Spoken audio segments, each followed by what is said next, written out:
In what's been Welcome back, tribe. I got this dude here. His name's Patrick Boyle, and it says the biggest wealth transfer in history is happening right now. And boy, are we feeling it.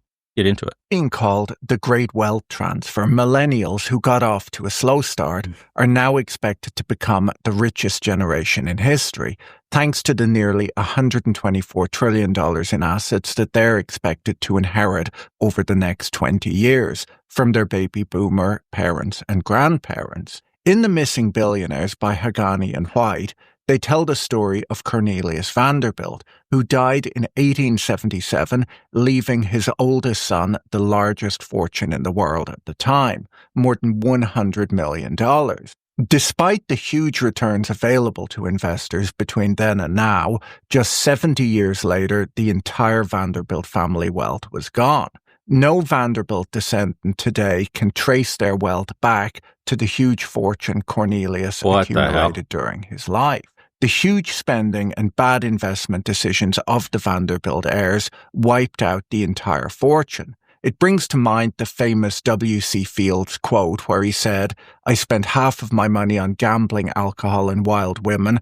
The other half I wasted." When we look at a list of the wealthiest Americans today, the top 10 all made their money through business, not from inheritance. It's not until we get to number 11 on the list that we see the Walton family, the heirs to the Walmart fortune. According to UBS, 84 people became billionaires for the first time in 2023 through the businesses they built up, and 53 became billionaires through inheritance. So business success is still the most sure path to wealth. Inheritance, however, has become a more important source of wealth in recent years than it was 50 years ago, but it's still less important today than it was in 1900. Research from The Economist shows that inheritance as a source of wealth in advanced economies, when measured as a percentage of GDP, has roughly doubled since the mid-20th century, but it's still around half what it was in 1900.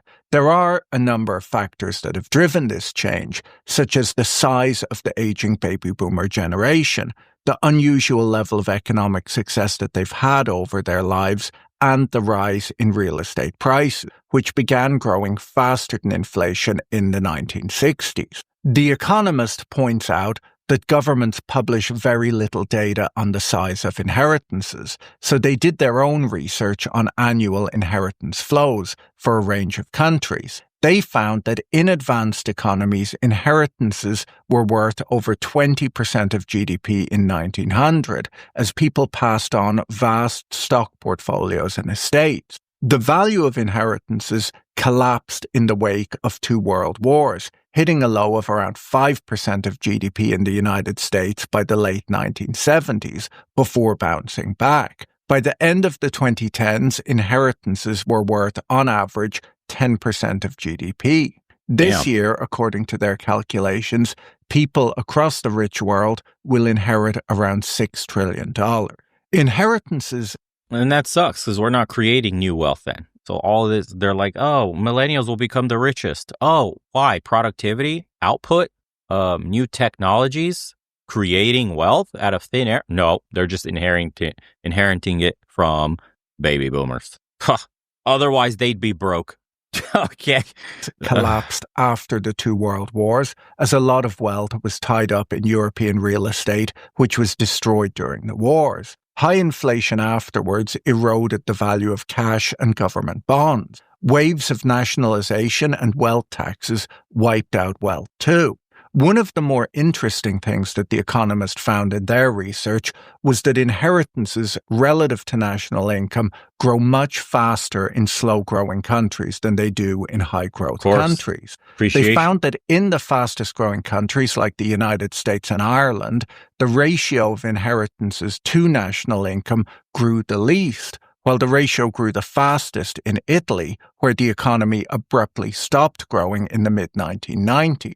In fact, looking at the chart, Italian inheritance flows relative to national income took off right as the economy stagnated, rising from around 7% of national income in 1990 to around 19% by 2023 when their data ends. According to their research, 60% of today's Italian billionaires inherited their wealth. A 2014 paper by Kaplan and Rao shows the opposite has happened in the United States, where the percentage of Americans in the Forbes 400 who came from wealthy families declined significantly since the 1980s. According to that paper, there are fewer people on the Forbes 400 list who took over family businesses, and there are more self-made business people like Bill Gates, Warren Buffett, Philip Knight, and Stephen Schwarzman, who had an upper-middle-class upbringing and eventually built their own successful companies. As a share of output, annual inheritance flows have doubled in France since the 1960s and nearly tripled in Germany since the 1970s. Before looking at why stagnant economies can become inheritocracies, let me tell you about today's video sponsor, Surfshark. Surfshark has been my VP important relative to earned income in low-growth economies. Firstly, in a place where the pace of economic growth has slowed, wage growth will have slowed too, as will business profitability for the self-employed. When incomes are no longer growing, inheritances will start to matter a lot more, and older people who earned their money when the economy was more vibrant will have built up greater savings than can be accumulated. Of course, this is what Gen Z is complaining about, and millennials. It's too expensive. The appreciation is insane. My grandma passed recently and all her wealth was absorbed from medical and retirement home costs. We got nothing. Same thing will happen when my parents pass. If you don't have multiple properties to hand down to your kids, it's over. One house equals one stay at a retirement village. It's a perfectly orchestrated system to ensure that when the last group who could own a house walk out the exit, the wealth is diverted toward the private equity monolith instead. You are left stranded and no choice but to work until death, skip meals, and rent tiny shared apartments with strangers. That's the new normal now. The comments are brutal. The analysis on wealth transfer values ignores the very real dynamic of older generations living longer and not planning for intergenerational wealth transfers, just retirement. The vast majority of the assets accumulated won't be transferred, but will be used over time for rising retiree healthcare and living expenses, leaving nothing. That's the part of this that sucks. They keep saying they're projected that millennials will own the new lion's share as baby boomers pass, but not actually. When you factor in these things, the state will just absorb all of these costs. Dude, this system is insidious. They told you you will own nothing and you will be happy. The last part was a joke. You will not be happy. You will be a slave. This one says, dying 90-year-olds leave their money to their 65-year-old retired kids. What is this? What will these young people do with their newfound wealth? Holy shit. Accumulated in the new slow-growth economy. Secondly, when economies stagnate, central banks often respond by cutting interest rates to revive growth. Lower interest rates inflate asset prices like real estate and stock. As we've seen today, you can't afford to buy a house. Ghost jobs are everywhere. The economy seems like a giant casino. It's a scam. By the time your parents retire, there will be nothing for you anyways, because for them to even survive for elderly care, it's going to eat up a bunch of the wealth that they've worked their entire lives. And I don't know, man, what the fuck are we doing? The global mafia realized that aged care was the best way to recover ordinary people's asset wealth at least 25 years ago. I worked on the building of many aged care and assisted living developments and soon realized that this was a growth industry. At the same time, local councils were closing aged care facilities. How could this be? Well, like most things, simply follow the money. The building cartel realized who had all the money, and guess what? It was the baby boomers. Aged care facilities have been built in the UK at a faster rate than any other commercial or residential projects. This is where your parents' and grandparents' wealth will end up, and the system has been set up to make sure that it happens. That's so crazy. They're always 10 steps ahead of most people, aren't they? The system is designed to extract every last penny, even in your dying breath, so that nothing gets passed down to your family.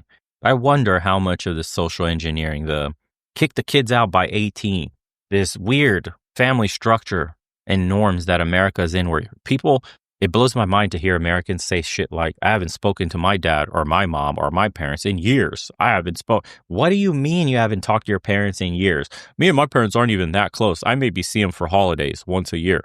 Crazy shit like this. And so like a majority of the time, the parents don't even pass the wealth down to the kids. They just spend in their twilight years all their wealth to go traveling, to go do shit and live life in their old age, and their kids get nothing. That kind of lifestyle is unheard of in the rest of the world, that your kids don't inherit anything.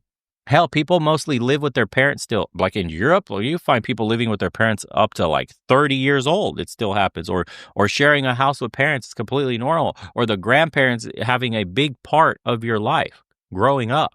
Extended families. This is how you got ahead. That system seems like it was destroyed on purpose if this is where we're headed. This is how you recoup all that wealth.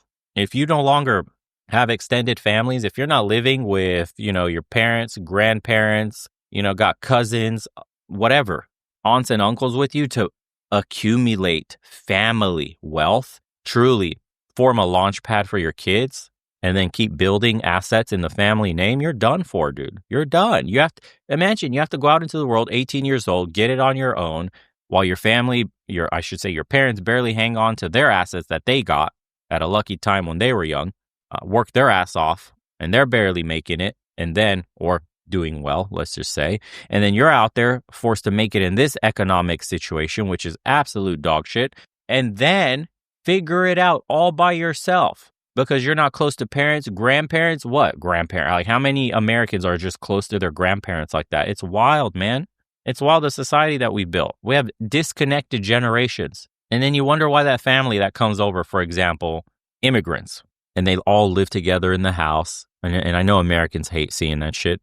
It'd be like one whole giant ass family in a house of 3-bedroom, and they're living like 3-4 at a time in one bedroom. And there's like 7-8 cars piled up in the driveway.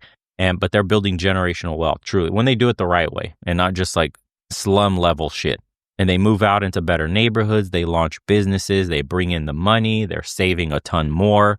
And they're able to pool all their resources, time, and labor for better outcomes. That's what's happening. And that's how immigrants are like leapfrogging Americans. For example, Indians are doing very well in America. Asians like Japanese are doing well in America. Koreans are doing well. Whoever it is that is out earning. There's a bunch of ethnicities that are out earning Americans. That's typically what happens. I've seen it. I've had friends like that have lived in those kinds of setups in America. And most Americans look down on it and make fun of it. But these people are now living very nice, have achieved very nice lives for themselves, are business owners in some sense, or doing well in corporate America in some sense. And their kids were pushed to be academic slaves. Sorry to say slaves, but it is true.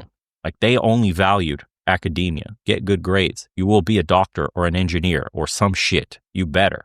And those kids turned out to do well too. And they had to live under those conditions. It's like 4 kids in one bedroom.